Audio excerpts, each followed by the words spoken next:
આજે 11 તારીખે 11 કલાકને 11 મિનિટે હાઈકોર્ટ બેન્ચની રાજકોટ ખાતે બેન્ચ મળે એ માટેની માંગણીની લડતની આજથી શરૂઆત કરી રહ્યા છીએ। શ્રાવણ માસનો પવિત્ર સોમવાર છે। મહાદેવની કૃપા પણ અમારા ઉપર થાય એવી પ્રાર્થના કરી અને આ માંગણીની શરૂઆત કરી છે। 4000 વકીલો રાજકોટ ખાતે પ્રેક્ટિસ કરી રહ્યા છે। આપણા બંધારણમાં ન્યાયની એક પ્રક્રિયા માટે એવી વાત છે કે ન્યાય સરળ હોવો જોઈએ અને સુગમ પણ હોવો જોઈએ। સરળ અને સુગમ ન્યાય તો જ કહી શકાય કે જો ઘર આંગણે મળે।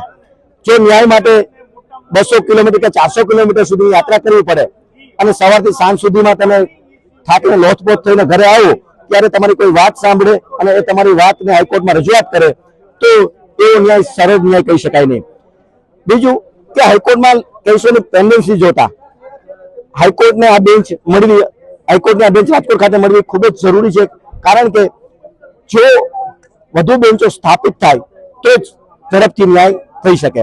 ન્યાયમાં વિલંબ એ એક ન્યાય ન કરવાનું કારણ છે એવું પણ જાય ત્યારે ન્યાયમાં વિલંબ ન થાય એ માટે તાતી જરૂરિયાત રાજકોટ ખાતે હાઈકોર્ટ બેન્ચની સ્થાપનાની છે। અમારી આ માંગને લઈને આજે તો અમારી આ શરૂઆત છે। અમારી આ માંગને લઈને જે પણ આક્રમક નીતિ આક્રમક લડાઈ કે આક્રમક પગલા લેવા પડે તો એ પણ લેશું। પરંતુ સૌ પ્રથમ એનો એક રસ્તો એવો છે કે અમારે આ રજૂઆત સરકારને અને નામદાર વડી અદાલતને જણાવવી જોઈએ અને ત્યાં રજૂઆત કરીશું, ત્યાં માંગણી કરીશું અને એના ઉપર જે આગામી જરૂર પડે એ બધા જ પગલા અને પ્રયત્નો કરીશું। સૌથી મોટો ફાયદો જે યુવા વકીલ મિત્રો છે, જે આવનાર પેઢી છે, જે ન્યાય તંત્રનું પણ આવનાર ભવિષ્ય છે, એમને અહીંયા વકીલાત હાઈકોર્ટમાં વકીલાત કરવાની એક તક મળશે, જે સૌથી સબળ પાસું છે હાઈકોર્ટનું। બીજું સબળ પાસું એવું છે કે ન્યાય માટે બહુ લાંબુ ન થવું જોઈએ, કોઈ ન્યાય ખર્ચાળ ક્યારેય ન હોવો જોઈએ।